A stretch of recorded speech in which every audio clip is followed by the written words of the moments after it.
when I moved to Surprise, I began to get involved in political activism. 10, 9, 8, 7, 6, 5, 4, 3, 2, 1.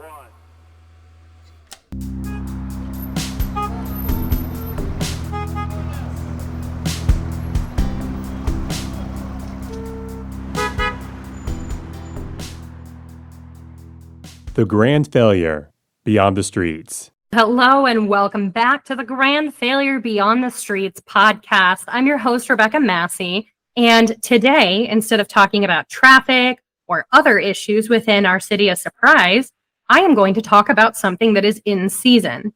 And no, I don't mean Christmas in July. What I do mean is election 2024. So for those of you who don't know, in less than 2 weeks, on July 30th, our city has election day. Now, you may be thinking, Rebekah, that's the primary election, right? Yes. For just about everything else in the state, it is the primary election. You are correct. However, for our city, we actually vote for new council members, the next mayor, and even vote to ratify, or whether or not to ratify, I should say, the 2040 general plan, all on that primary ballot. So that means that unless for some reason there is a need for a runoff election on the November ballot for the mayoral race, for instance, since that's the only contested election, we will know exactly who will be at the helm early next year once they get sworn into office, which is some pretty exciting stuff, if you ask me. And to honor that, I wanted to actually get a chance to speak with the candidates directly and interview them. So each of the next 4 episodes, so episodes 7, 8, 9, and 10, respectively, of the Grand Failure podcast, will feature an exclusive interview with one of the candidates that's running for office currently within our city. Before I introduce this episode's guest, I'd like to go over just a few things. For those of you who don't know, or maybe this is your first time tuning in, hi, welcome. I'm glad that you're here. I am very big as a person on transparency. And I'm going to go over the ground rules and kind of lay all of my cards on the table, so to speak, as far as how I communicated with the candidates and how I let them know these interviews would be conducted. And that way, you know, when I play the recording here in a few moments, exactly how all of this went down, right? I'm a relatively informal person, so we did these interviews remotely. The questions were given to the candidates ahead of time. Each candidate received the same list of questions. I also did extend an invitation to every single person running for office, all 6 of them. And you may be saying, hey, Rebekah, you said 4 episodes a minute ago. You're right. I did. I had 2 individuals hold out. I did try. And again, everybody got the same messages. Everybody got the same questions. Everybody got the same spiel, so to speak, from me as far as how we were going to go about this. And I'm sharing this with you just so that way you, as my listeners, and more importantly, if this gets shared around a little bit more, since we're talking candidates and election, that the overall community of Surprise would understand the thought process behind this and the care that I took to ensure that, despite my personal opinions, that I was going to conduct these interviews in a very nonpartisan manner. It would be not interjected either consciously or unconsciously with my own biases or opinions, political views, etc. And that you, the community at large, right, has the opportunity to get a feel for who these individuals in our community are that are seeking public office, what their platform is, their experience, their vision for the city, right? And most importantly, even though we have a couple of different types of races going on, right? All of our city council seats have elections that are running unopposed. So these folks are likely going to get elected, right? They're the only option on the ballot. But in interviewing them, it gives a look into maybe somebody who hasn't had much of an opportunity to have a one-on-one conversation with these folks, or if maybe these folks don't even represent your district that you live within, the council is a governing body, right? There's 6 city council members, one for each of the districts. And then there's the mayor, total of 7 persons on this body. They work together. And being able to see how the different pieces of the puzzle, so to speak, or the different individuals within this group of people operate individually and how they view the team as a whole is going to be very insightful as to the direction our city is headed here in the next few years. And then for the contested race, i.e. the mayoral race for our little city here, not so little anymore, if for some reason you are on the fence of the 2 candidates I was able to get to interview with me, hopefully this will help clear things up on where they stand and be able for you to compare a little bit more apples to apples versus what you see kind of pushed out on social media, what you see in the local papers, and so forth. So anywho, now that I've laid out the ground rules, let me go ahead and talk about this episode's guest. So we'll get right into it. Thank you so much for being willing to participate as well. Greatly appreciate that. Absolutely. So the very first question is, can you share with me your qualifications and experience relevant to taking on a role in our local city government? Yeah, so my career path was, I was born in Phoenix and then tried college a bit, studying music and political science. I knew probably a music career wasn't going to be my thing.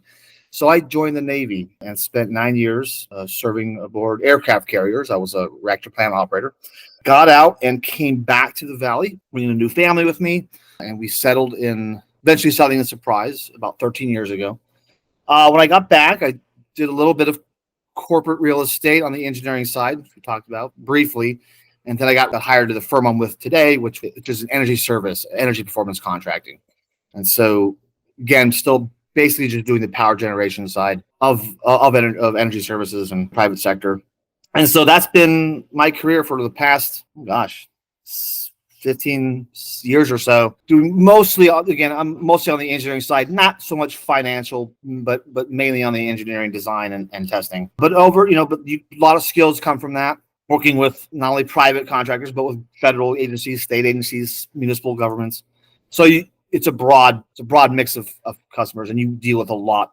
And so all of these skills, I think, are relevant to someone who I will be the next city councilman, trying to navigate through private and government partnerships, which is a lot of what we do in Surprise. Anyway, that's a brief version of it. No, yeah, I think that's good. And I think you're right. When you have something that's kind of project work or akin to project work, you build a lot of easily transferable skills for sure. Because that's kind of what I do professionally anyway. So you wind up learning how to work with all kinds of people, different stakeholders, different parts, all of that good stuff. Next question kind of feeds directly off of what your experience is. And that's what initially motivated you to pursue a role. So by March, we had really no camp. We knew going in the year, Councilman Remley, the current incumbent, we knew he's going to retire. This will be a second term, so he will have, by the end of his career, have done 8 years in city council, and he's going to take his retirement. So there was a good candidate, and had emerged, but life things happen, and she in March had to pull away. And so I seeing the landscape and realizing I didn't see a lot of really quality people stepping up. So I asked my family if I could do this, and if they had their blessing, and I got their blessing. And so I jumped in a little late in the game. In March, I filed and had to get permission from my employer and all that. So it was a long process, but so that's the short of it, how I got here. I had been, when I moved to Surprise, I began to get involved in political activism in Republican grassroots circles. That's where my political bug, I picked it up early on when I moved here. And that grew into not just it was a lot of voter outreach. That was primarily what I did, was voter outreach, servicing Republican voters. But that grew into other areas of interest of school board elections and school board policies and municipal election and municipal. So as I progressed in my political act and volunteerism, that also kind of helped me understand the landscape of the West Valley. And of course, particular surprise, as I was in my political life, it was a lot of, again, it was party structure work at the county level, state level, and local. So because you were precinct committeeman, right? That's right. Yeah. LD 29. Okay. That's right. I was the chairman for LD 21. This is prior redistricting. After redistricting, LD 20, everything was split up, and I surprised now falls in the new LD 29. And I remained on leadership there, serving briefly as a chairman there temporarily during the absence of our other chair, and then stayed on leadership for a while, and then had to step away. Since when you run for city council, according to bylaws, you have to step away. So I had to resign from the board. So I am no longer, while I'm still clearly interested in helping Republican voters, I am no longer in a leadership position, but yeah. Yeah, no, I understand how it's kind of like a conflict of interest stuff. It's funny though how you say how it was you started helping out in one little area and you quickly realized just how much stuff started creeping in, because that's kind of what's happened to me with any of my personal activism stuff too. It started off with the roads and then it turned into a little bit of everything because it all kind of bleeds together very easily. Right. So definitely understand that. So I know you mentioned that you were kind of a little late in the game just because there was another candidate and things of that nature. So once you decided to run, what would you say really became the key points of your campaign platform as it is today? Yeah, from our perspective here in the fourth, I'm in the District 4. That's the most eastern district of Surprise. So that's, from Coyote Lakes into the original square mile, down into the West Point neighborhoods, Litchfield Manor, Roseview, where I live in the Litchfield Manor, and then up into the Sun Village retirement community. It's a really cool cross section of our community, and it is one that is, we know the transportation realities of Surprise, and the egress out of our town is tough. There are, and we feel that a lot here in the East. You can imagine how we have to navigate Bell every day and to get to just moving east and west, and it's tough. And so, from a District 4 perspective, we're very sensitive to transportation. How do we keep traffic flowing? So that's going to be a big one when I'm at City Council. It's probably going to be number one, top of the list of things that we talk about. How can we improve traffic flows? What can we do? What modern solutions are there? What technical solutions are there to aid traffic flow? And it could be as simple as traffic light coordination. I don't know, right? Something's got to be done because it's pretty tough for us out here. Also, from the original town site, not all of their street lights work a lot, or they're not always activated. So it takes a lot of effort to make sure that that community has enough proper street lighting. It's something Ken Remley is passionate about all the time, and so I promised my voters in the OTS that I will continue to help them in that. Bigger picture, water. We all know what. If you look at the population trends, we know that we have to stay ahead of the demand curve, and our water department does a very good job. And so one of the things I want to know is what can we do to bolster that? What can we do to accelerate our reclamation capacity and our recharge capacity? We already use renewable resource for some of that. Can we expand that without upsetting the balance of in and out, right? So water is going to be particularly sensitive to me. And lastly, another big picture one is public safety. I'll give you an example of one that keeps me up at night. Our first responders, especially firefighters, depend nearly 100% on wireless communication. Wireless communication is key when they are transmitting patient information to a hospital. So God forbid something happens to Rebekah, the first responders show up. As soon as they meet Rebekah, they are transmitting Rebekah's symptoms and all this data to the nearest treatment center, and that's being relayed back and forth. And so there's coordination happening immediately. And so this is a blessing in that leveraging this technology saves lives. But that only works if we have consistent coverage. And there are spots, and the reality is there are spots in this city with very spotty, first of all, inadequate bandwidth, right?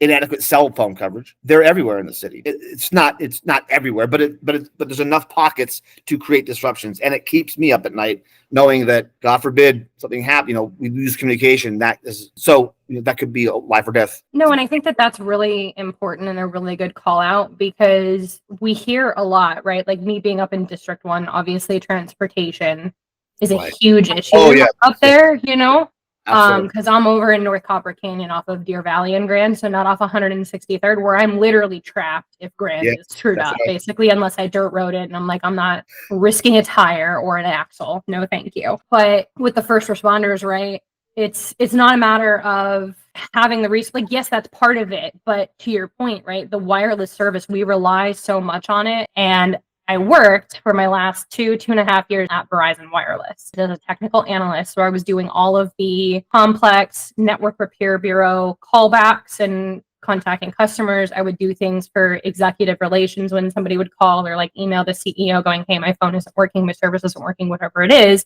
and help mitigate those things for like FCC complaints and the like. So I love how you're like, it keeps me up at night, because it keeps me up at night too. And I think it's because I know more than enough to be dangerous is how I like to phrase it, Right. because we rely so much on that technology today. And the fact that there are so many ways and means of being able to facilitate service. And I know it's not just the city, and I know it's not just the carriers, but there has to be some sort of middle ground where we can figure out a solution where even like micro sites, like do you know what the micro cell sites are, where they're basically on a street pole or what have you? Oh, yes. Okay. Sure. Yeah. Sure. So Yeah. those are way easier for a company to, or at least from my time at Verizon, right? Like those were way easier to go through Yeah. and get them on there, because it was just kind of tapping into the power grid from the street light.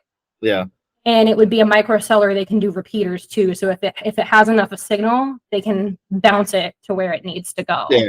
And so, right. So this is exactly the kind of thing. So as long as we're asking the questions, there is probably a free market solution out there, right?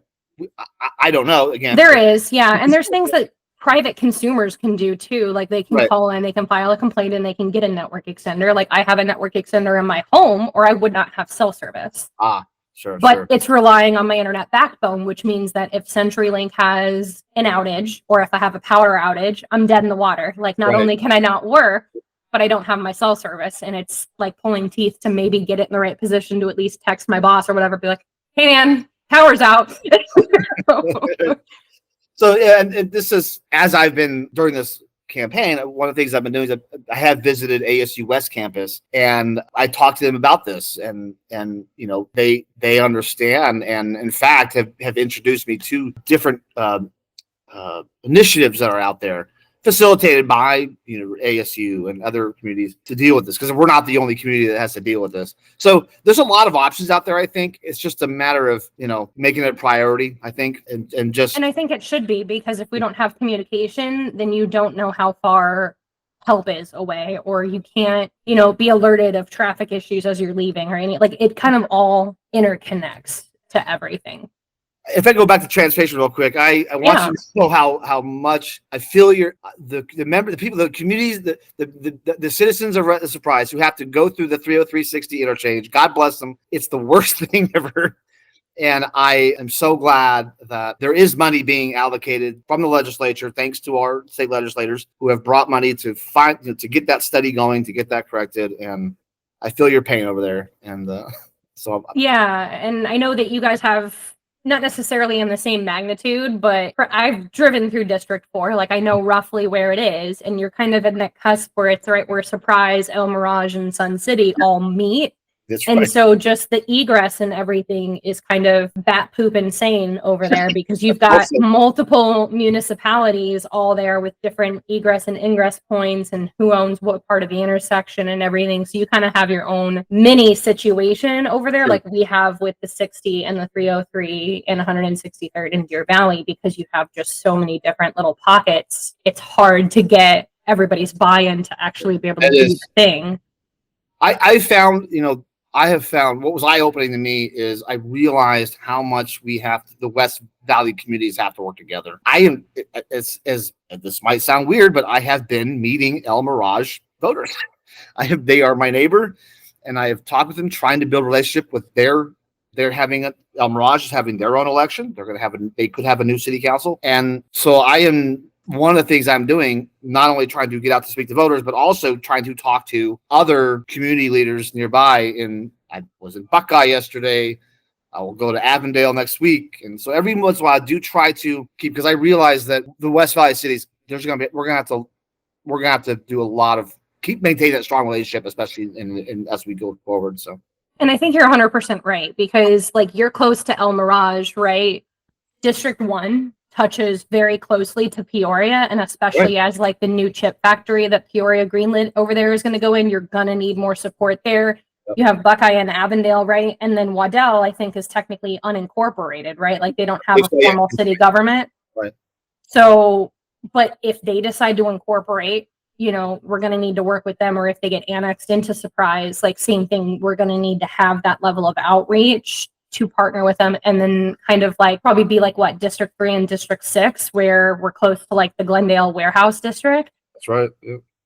Those partnerships need to be facilitated too, because there's people on both sides that have concerns over what's going on in all those little pockets. So I think that what you're doing is key and shows that you're trying to be as well-rounded as you can in the niche role that city councilman kind of falls into. So I think you kind of maybe already answered part of this, but the next question was, what are the 3 most important issues, which I think kind of sound like they almost directly tie into what your platform was. Yeah, I think so. I mean, there's transportation, water, public safety, that's kind of those are things that keep me up at night. So that's what I think is, and there's of course, there's thousands of other things I have to deal with in this. Yeah, but it sounds like you have at least some ballpark of how you plan to address it and what you feel your platform is, which kind of ties into the 3 most important issues you feel like and where we go from there. So the next question is kind of open-ended for you to interpret, but what do you feel is the role of government, or should be the role of government? Of municipal government, or? Yeah, municipal government. Like, what do you feel like should be?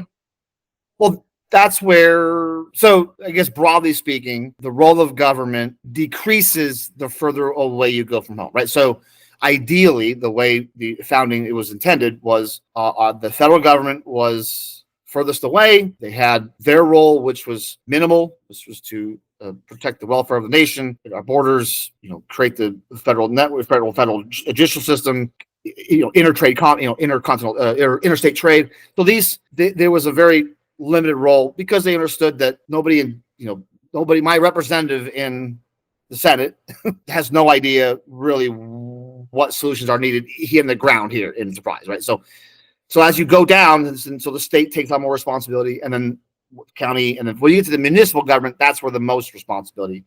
If there, that's where there should be more. I think citizens should be more fixated on their municipal governments than their federal, because what happens, my votes will affect their lives, all of our lives, for years. And so, as my role is the municipal role of government, I think is again public safety, ensuring that we manage growth to have that infrastructure, right, and all the things that basically all the things that you would, water resources and all the things that a city provides. No, and I think that makes sense. I mean, that answer, I don't know if I. Yeah, no, you totally did, and you're not gonna I felt like you were kind of tap dancing around the whole limited government piece of it. Like, I'm registered libertarian. You're not gonna scare me away. Going limited government. If anything, I'm like, yeah, let's do it.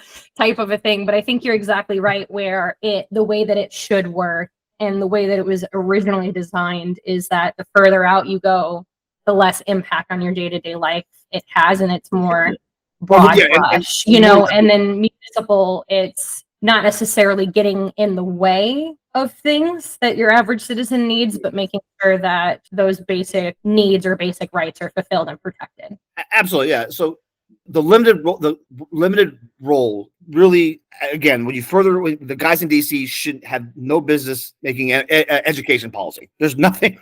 No, because what Arizona needs is vastly different than like what Arkansas needs, right, which is different than Alaska, which is different than Maine and Florida and everything. So that's right. No, and I would agree with that. I feel like the further out you get and the more you try to kind of have some sort of bureau of whatever it is, it's like all power, all knowing, whatever. It's not conducive to success. Right. And unfortunately, a lot of our federal agencies get in trouble because they try to do too much, right? They try to take on too much and they can't do it. And so that's why, the EPA has state offices and let them handle these. So and that's what's supposed to, you're supposed to govern at the lowest level possible, because that's where decisions are made cleaner, more informed. And in theory, right? Yeah. In theory, yes. Or yes, better better than relative to somebody in DC who has No, for sure. more. And I think your call out of people needing to be more tapped into what's happening locally is accurate. Yeah, And it's that's tough. kind of, It's tough engaging, and it's our political culture, right? We are obsessed with national breaking news, and that's important. And I'm not saying that's not important, but I'm just saying, God, I'm glad there are people like you who are interested in municipal government. So thank you. yeah. Well, I mean, I think I've just like this has really been eye-opening to me, even just going through the motions of trying to advocate for solutions in District 1 for traffic and public safety and infrastructure and everything, because you realize how many different stakeholders there are, but then really a lot of it comes from people banding together or knowing who to band together with from a government perspective to get more people in your corner. Basically. Yes, for sure. So speaking of people in your corner or, potentially not in your corner, over the last few years, right, the city's faced some pretty difficult situations or unpopular decisions that it's made over the last several years. So what do you personally feel that the city can do to repair their brand and any public opinions of them when it comes to being transparent or having a lack of transparency is kind of the consensus as of late?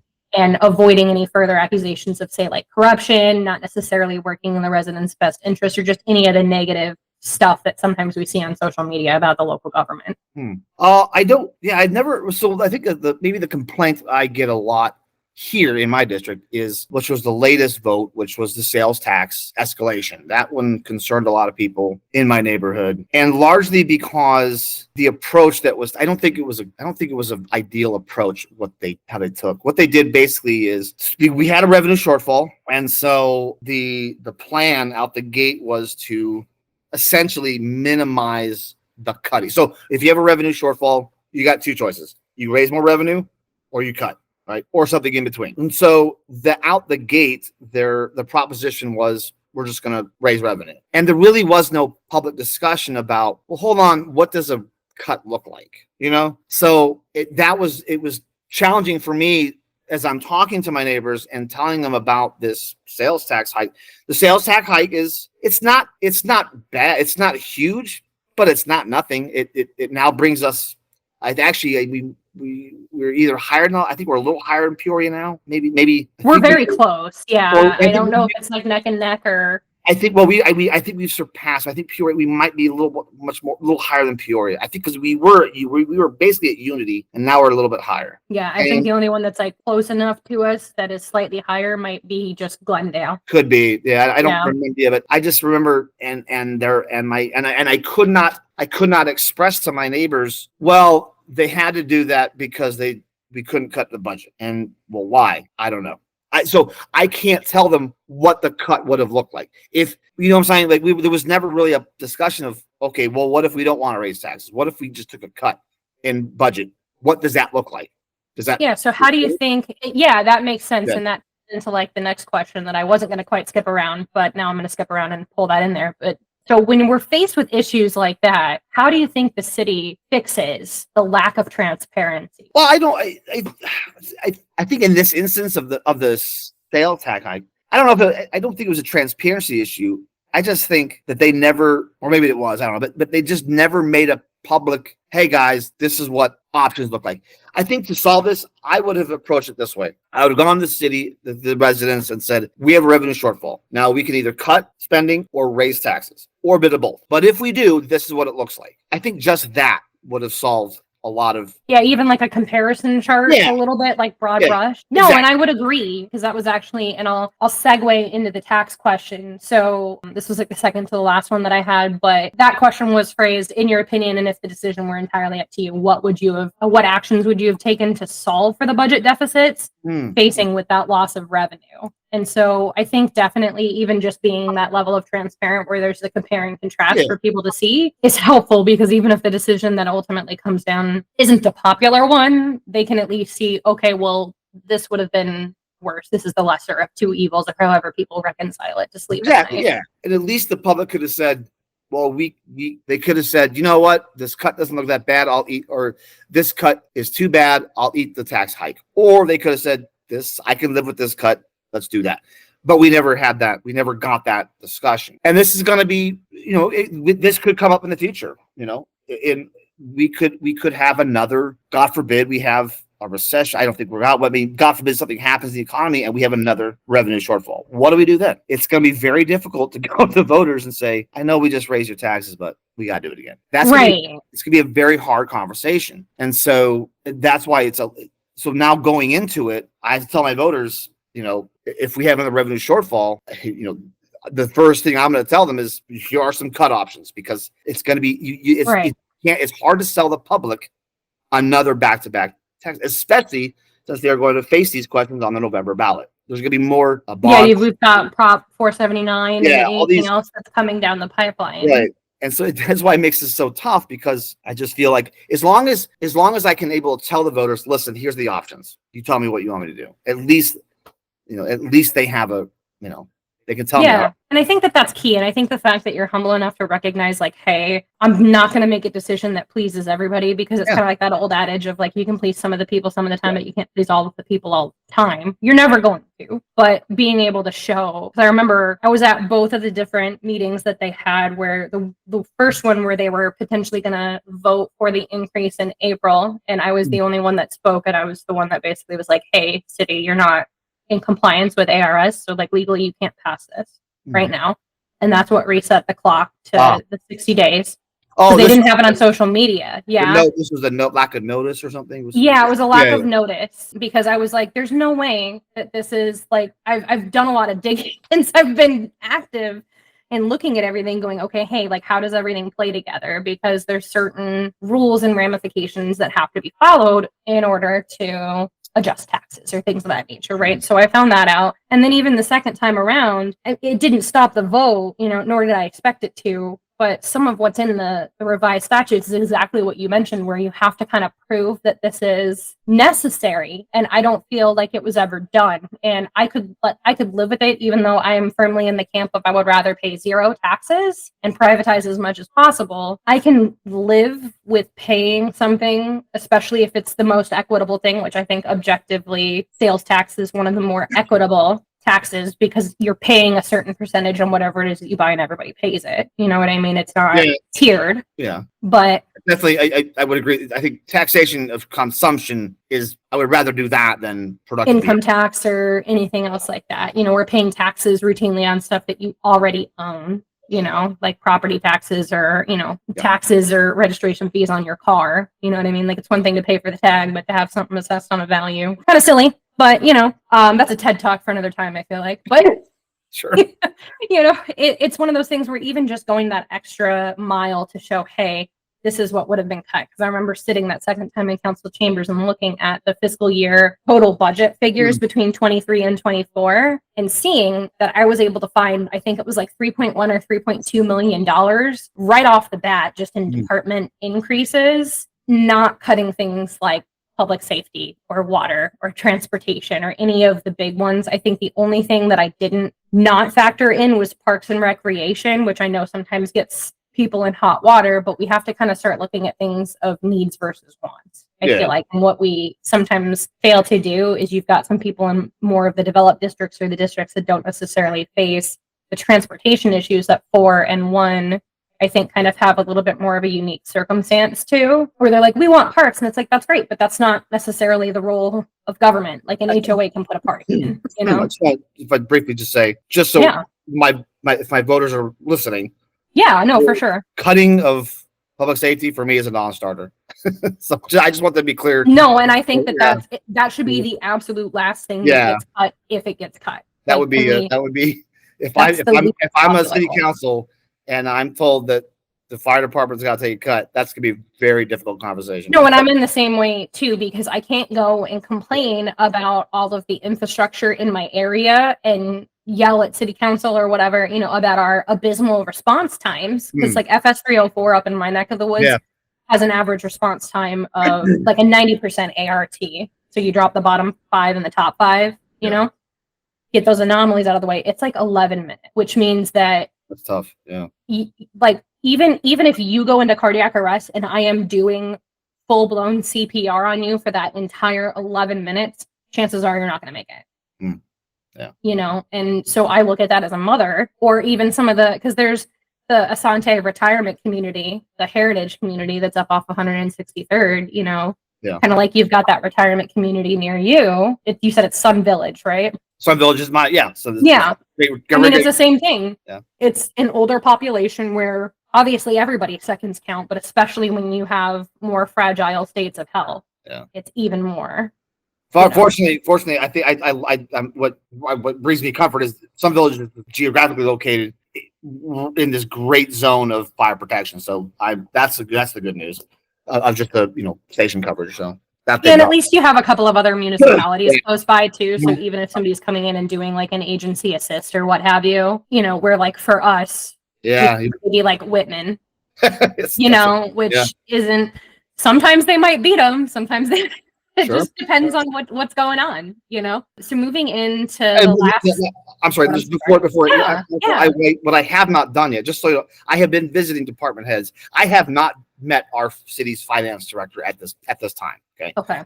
So just for the voters to understand, I am visiting the department heads one by one throughout this time, just so I know the job. But I have not met the finance director. And so I wish I had more information to share with you on the tax question, but I have not met her yet. But I will be meeting, just so my voters know, I will be meeting the finance director for our city very shortly. And I love that. I think that shows your dedication and your willingness to do the research and not just jump in, without being willing to do the work. Because I feel like so many people are like, oh, well, I'll do it, and then do it for the wrong reasons. That's right. Thank you. Yeah, absolutely. So I'll go into the next kind of unpopular decision, and then we'll pivot into the last couple. So are you familiar at all with the referendum that was ran by Voice of Surprise against the Dominion project?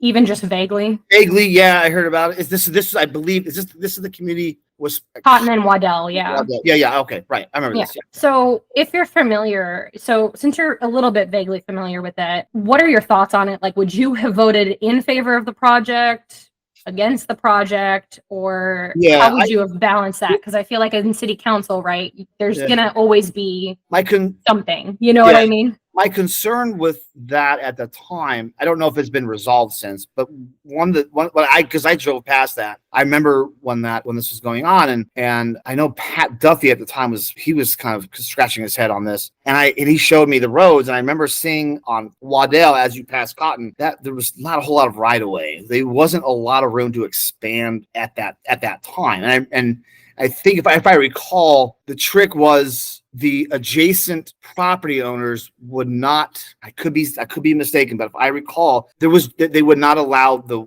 road widening, and so if they did not allow road widening, and we had these units go up or whatever it was, I think it was a condo apartment, it was dense housing. They're higher density. I think it's 3 stories is what they were planning on building, which I think is still the case. I'm not sure. So if they're going to do that, if that means increase traffic on the road, it's got to be widened. But there was at the time really no way to relieve that bottleneck, and so that for me was like, ooh, that's gonna be tricky. I don't know if that's been resolved since, so I just don't know. But that would have been a concern I would have had. Yeah, no, and I think that's fair. Outside of all of the residents' complaints with the research of the property management company that would have been doing that, and I mean, really, the issue was multifaceted, but I think. Yeah, I should say, you're right. I do remember hearing other discussions about the property. There was, apart from infrastructure concerns, I know there was others. I've never read up on it. I'm sorry. No, it's okay. I think that even with you not being, and I don't know the full story. I mean, obviously, I've worked with some of the members of Voice of Surprise and have had conversations, but I haven't done like a whole deep dive into the case and everything like that. That's on my to-do list. But I think even with the little bit that the fact that you immediately gravitated towards like safety and infrastructure is probably the smartest approach, and it tells me a little bit about how your brain works, because it's one of those things where the whole reason why the referendum failed, at least for my understanding, is that they already had entitlements to build there. What they were pursuing was exceptions, so it was more of an administrative versus a legislative change, which is why it failed in the several appeals that case went through.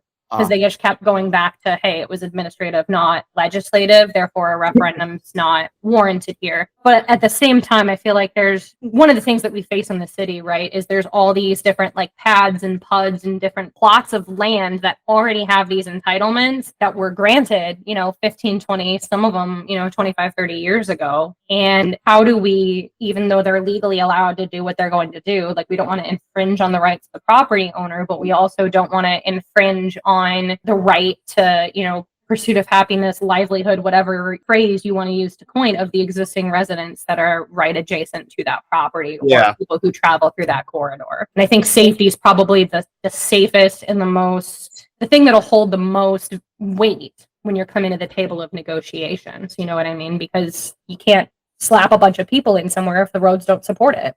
It's very hard. The trick of planning is you have this plot of land, and the property owner has the right to do with what he or she wants. And so then they propose a thing, and then that goes through a process. And then it's hard to do, and it's for anybody, and if you're sitting on planning and zoning or whatever in that department, and you're maybe in your community development, wherever you're at, and you're looking at the thing on this piece of paper, it's very sometimes hard to understand how that impacts in every way. And there's going to be, when you put in a thing, a condo, whatever that is, or a business, it's gonna ripple effects, right? So I get it that when people, it's hard for people to understand, like, okay, I would put a thing here.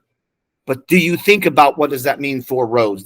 What does that mean for, how do we get power to it? How do we get water services? And what does that mean for public safety? I mean, there's 1,000 things that it affects. What will help, I think, and I'm not saying this is the holy grail, but as technology emerges, what we're doing right now, like city center, how do you think city center is going to look 20 years from now? I mean, I think it's going to be pretty hustle and bustling especially if you put stuff all in that open land. So what does that mean? What does that mean? What has to happen to make that work? So what the city's doing is, and they got a grant from a private business to build this digital twin, this 3D model of what city center could look like in 20 years. And it's basically you're just basically taking that the two-dimensional plan and then building it into the metaverse, right? A visual of VR, you're sitting in virtual reality and looking at the city, what it looked like. Technologies like that will help planners, I think, in the future try to answer these questions before a building's built.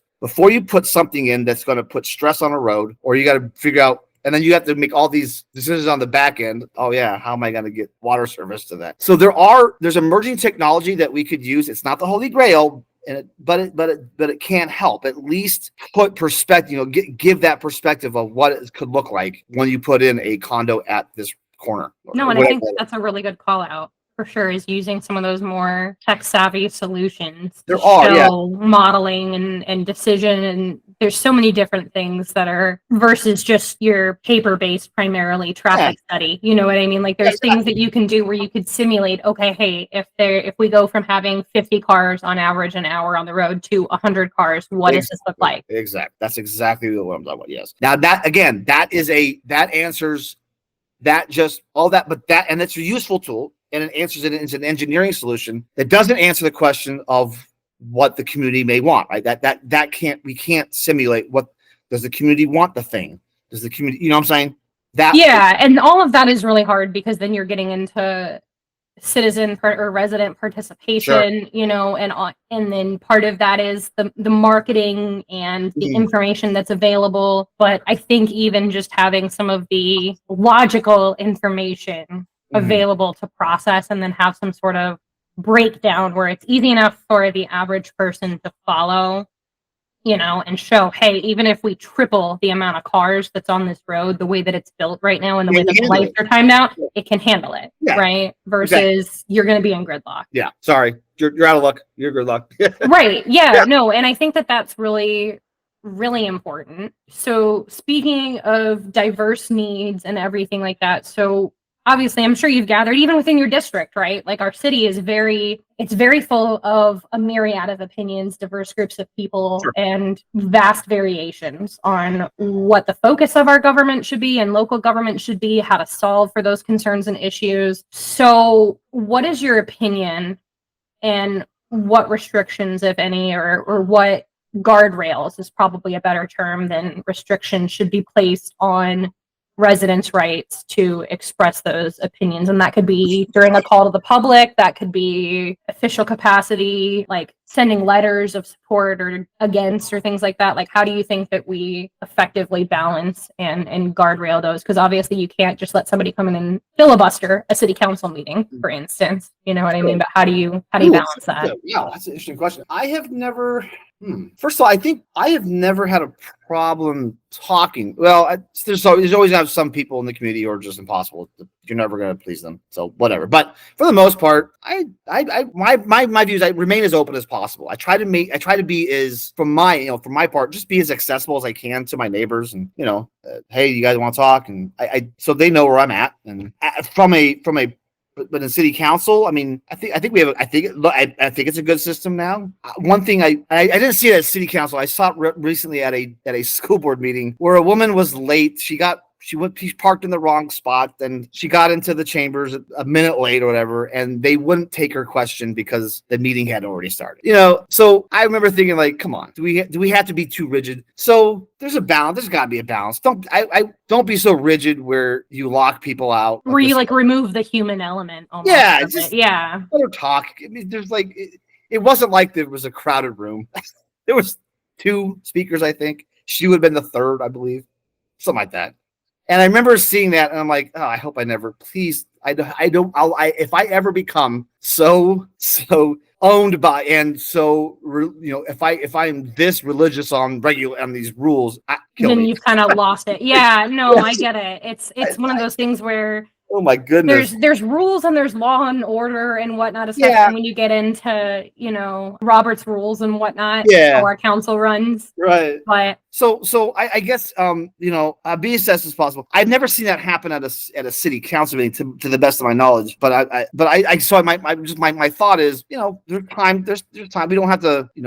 This is a surprise. I don't remember ever having seen that chamber crowded with crazy people like you see in other places. I just don't see that. That's not really who we are. So no, not usually. I know sometimes it gets animated a little bit, but I've never a little animated, yeah. But I've never seen the public try to shut down a city council meeting. Not that I've ever seen. No, I've definitely been guilty of getting a little heated every time and again, but usually it's just to prove a point, And I've seen other people get way more heated than I. And then there's definitely been times where it almost seemed like the human element did get lost on 1 or 2 council members, where they're kind of, like, hey, can you speed it up, is kind of the attitude that they give. And so I think the fact that you're like, let's not lose the human element tells me a lot about you. Yeah. And you should tell your voters a lot about you. I'm glad you.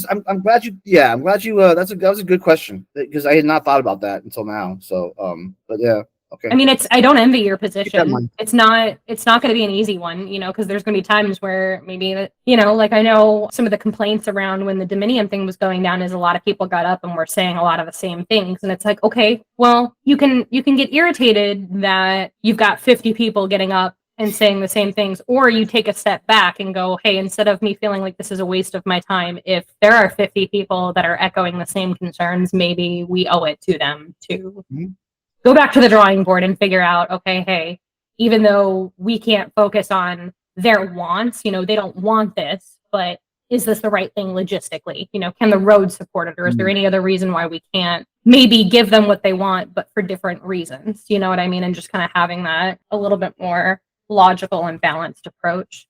Yeah. Okay. Or even vice versa, where even if it's an unpopular decision and you explain, hey, like, logically and legally we don't have the basis for it, here's why, that said, and then I'm sure there's things that the city can do to facilitate conversations between the developer and their neighbors to try and come to more amicable solutions, like, hey, instead of putting the entryway here, can you maybe move it 500 feet down the road, or whatever that would help not necessarily block people in their neighborhood if you've got a bunch of people waiting to turn into the gated apartment complex or something like that. You know what I mean? Yeah, they could do the city just negotiated with the developers on the new impact fee schedule, and it was a long negotiation, and it was amicable. I've talked to both parties, and impact fees had to come up a bit. Those are the fees that the city collects from developers.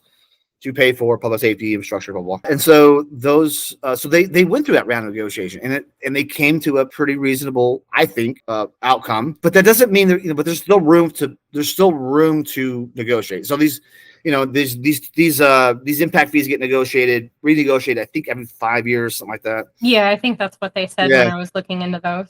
And so, in 5 years, development might look different.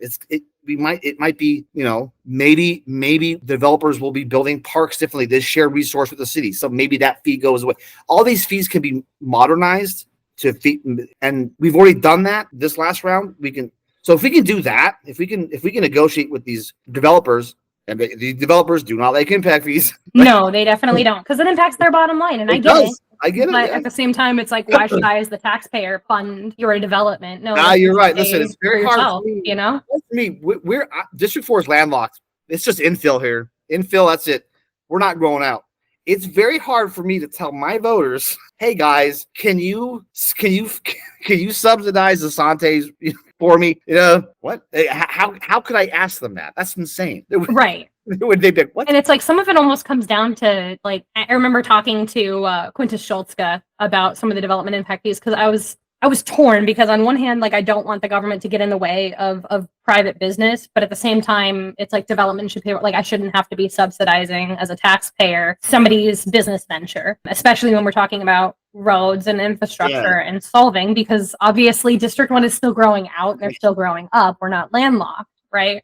Right. And because the city does the half street improvements, I don't necessarily think that makes full sense for our district, because that's where you're kind of almost getting into some scalloped road situations, or the half roads aren't always enforced. Like a lot of Deer Valley, all of that development got built up and there's no half street improvement that's gone in, and just different things that don't make sense. And there was a recent rezoning that took place over at 219th in Deer Valley a couple months back, next to some rural communities that got annexed into the city. And it's a lot of rural folks, and they're not necessarily anti-city, but they feel there's a bad taste there, because they feel like the city has just constantly been building up around them and kind of disrespecting their rural way of life. Well, when they greenlit all of those projects, or when they greenlit the rezoning, I spoke to one of the residents that was kind of spearheading the orchestration against it. And they were telling me that, hey, like, the city doesn't have the right of way on 219th that they should, in order for this developer to come in and build. Like, we own it, and the way that they want to expand it, it's going to take out so-and-so's horse paddock and so-and-so's horse paddock and so-and-so's horse paddock. And it's like, man, how do we as a city balance that? Because that would be like if you and I were next door neighbors and I went and I planted like an invasive, like, mint shrub or something like that right on the fence of my property. And I don't know if you know anything about herb gardening or not. I have a black thumb. I'm terrible. I would love to be able to grow stuff, but like, I can't. I kill succulents. Like, that's how bad I am at gardening, which is a feat to do. But mint is one of those things where, like, you plant it and you wind up with mint everywhere. Like, anybody who grows. So it'd be like if I planted a mint bush right on the edge of my property, and then all of a sudden you have mint just sprouting all over your backyard, and you don't want it. That, like, I have a right to plant mint in my backyard, but I don't have a right to have it come over and screw up your yard. Or if I put in like a big, native Palo Verde tree on the edge of my property, and all of a sudden its root system started going in and wrecking your pool. Like, I don't have a right to do that. That's happening right now in our neighborhood. It happens because what happens is you have people, when they build these houses out here, that don't understand the way that the plant's root systems are going to grow and mature and everything. And it, like, I remember at my old house that I lived at 39th and Happy Valley, that house was built in like 90 or 91. And so when it was built, there was a nice big tree and it created a lot of shade. But as it grew, it's like the root system went through like the entire yard. So you couldn't plant anything else, and it would constantly erode the rock that was there, because it would just come up and screw that up. And then there was a similar thing happening in the backyard where it was like, I don't know how this brick fence is even still standing here, because I can see the way the roots are attacking the patio. Surely they're doing the same thing to this brick wall. And a storm came through and hit the tree that was in the front, and one of the branches started looking a little crazy. And because it was not, I don't know if they just never planted it deep enough or what happened, but all of those roots, it started to look like it was going to fall. And I eventually had to just pay to have it cut down, because, a decision that somebody made 30 years ago was not smart. Nearly exact scenario is happening 100 yards away from me.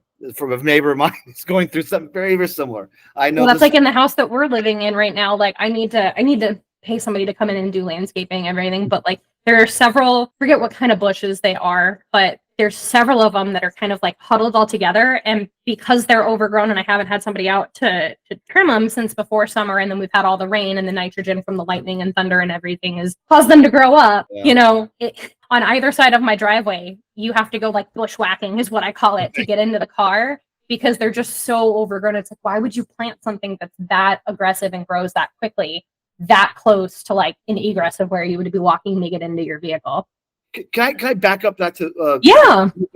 but just so our voters know, Mhm. impact fees have come up in Surprise, but they're still lower than Peoria. Just They for are. the Yeah. so just we're still better to build here than Peoria.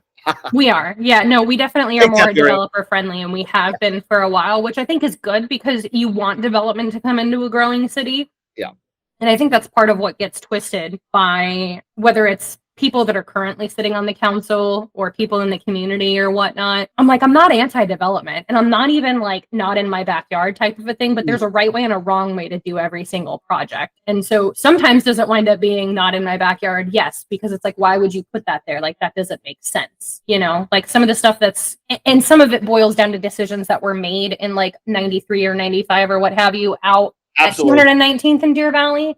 But the way that they wound up settling it was instead of having the apartments and like the townhomes that are there, they're going to have public safety there. And it's like, okay, but now you've opened up the eminent domain can of worms because you didn't have the right of way before. But now because you're putting public safety there, you have a better case for it. And at the end of the day, you're still going to wind up impacting somebody's like livelihood with their horse training. This is exactly why I'm very sensitive to the fact I know that any vote I cast, it's going to come back and bite in the butt. 8 years later, I'm going to see it happen. And so I think about that all the time as I'm, which is one of the reasons why I'm trying to learn as much as possible before it's overwhelming for sure. Like I feel like I've barely scratched the surface, and it's funny because I'll have a conversation. Like I remember even when I first started getting involved with the roads, like there was stuff that I found out that Austin Smith even told me. He's like, I'm gonna go use this downtown and go leverage. And it was some of the stuff about how in the Federal Highway Act of like 59 or whatever it is, but it's in the US code,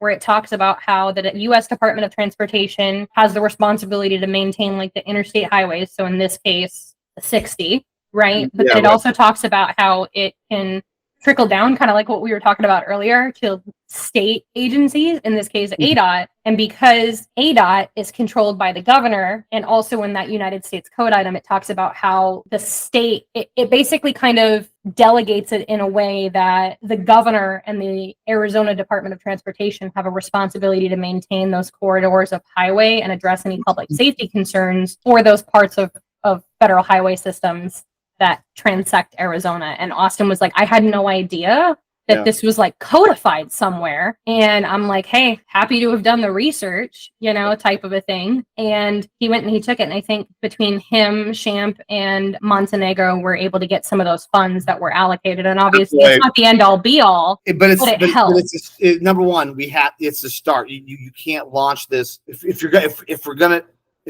we're gonna have an engineering solution to the civil engineering nightmare that it is 30360, you gotta have a study. You gotta have money to at least get rolling. And at least they have that. And so I'm very grateful for our state representatives and Senator Champ. Yeah, even though I don't agree with them on everything, what they did there was great. Absolutely, and Senator Champ, I will say it again, is a hero for making that last round of budget negotiations to make sure that money didn't get pulled out, because I tell you, it came very close. And I had heard that she was fighting for it real hard, because I know I've talked to her a couple of times. I saw her when I was out because Kevin was speaking at the LD29 Republican meeting, not the one that you were at, but the one before that. I think it was not June, but late May. Okay. She was there and she gave me a hug and she's like, keep fighting from your end. I'm going to keep fighting from mine. So I was like, hey, just doing what I can.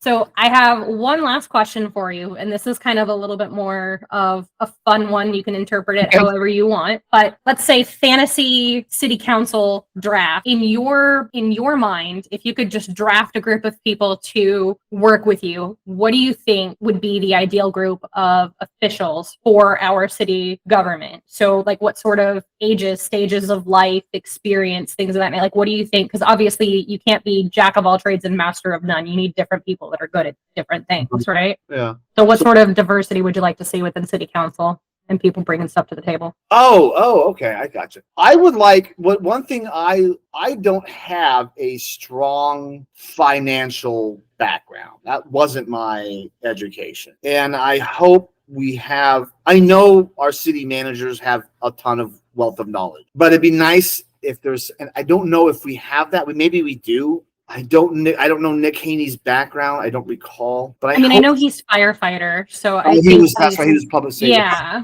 I don't know if do we have that right now? I think the closest thing that I've seen is when Jack Hastings gets up and kind of does some math, but I think that's more his school teacher background taking over, which is fine.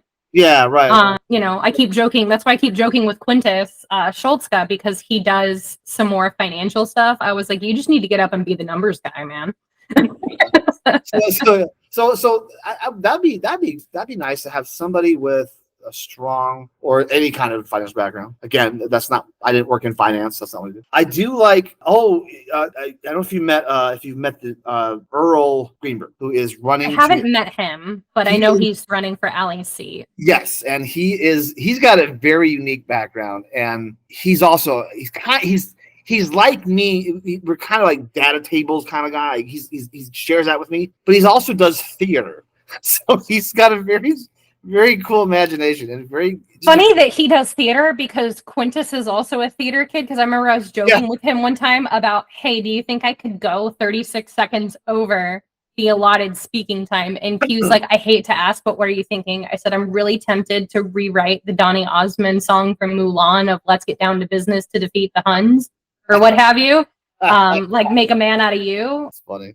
And he's like, I'll do it. He's like, if you write the lyrics, I'll do it, because he used to do it too. So it's funny that they're both kind of like numbers and data people, but then also theater. Yeah, you have that stage presence. Here's something interesting. In neighboring El Mirage, one of the city council candidates, Ryan Eldridge, who I've known for some time, he's got a lot of different professions, but one of the things he's a history buff and had briefly a YouTube channel where he talked about history. So I thought, wow, that was funny. Really cool. Yeah, I was like, that's fascinating. I don't know. I'm just trying to think of where I've met people who've got these just backgrounds I've never thought about. But I think having a knowledge of history is important, right? Because especially in government, if you don't learn from history, you're kind of doomed to repeat it, even if it's not at the same level. Absolutely. How many times have you seen this? It's like, oh, we're doing that again? Really? Right. Well, even with the tragedy, right? Like, we've learned the importance of securing rooftops. I don't know how many times. And did we secure the rooftops? No, we didn't. Right. That's a very good question. What lapsed there? How did we? Oh, which is a whole other ball of wax, and I don't want to get too much in the weeds in it. But it's an exact case in point of why it is so important to learn. Yep, absolutely. So I don't know. I wasn't prepared for that. We need numbers. We need history. Yeah. We need a. I feel like you've got the class clown covered from what I've seen. Oh, really? Like, you always crack me up on social media. My social media. Like, always. Which I think is good, because I think you need to have like a healthy dose. Like, even if humor is your coping mechanism or sarcasm is your coping mechanism, like, you have to have something that gets you through, because there's never going to be any, like, you're not going to always have easy days. Right. I mean, there's a couple of things. First of all, I learned long ago. I gave up fighting on social media. You're not changing anyone's mind.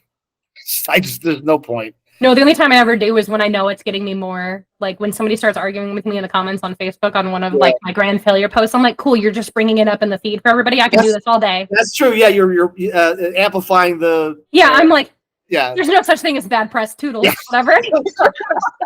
So for me, I don't know. And also it's just my sensibilities. I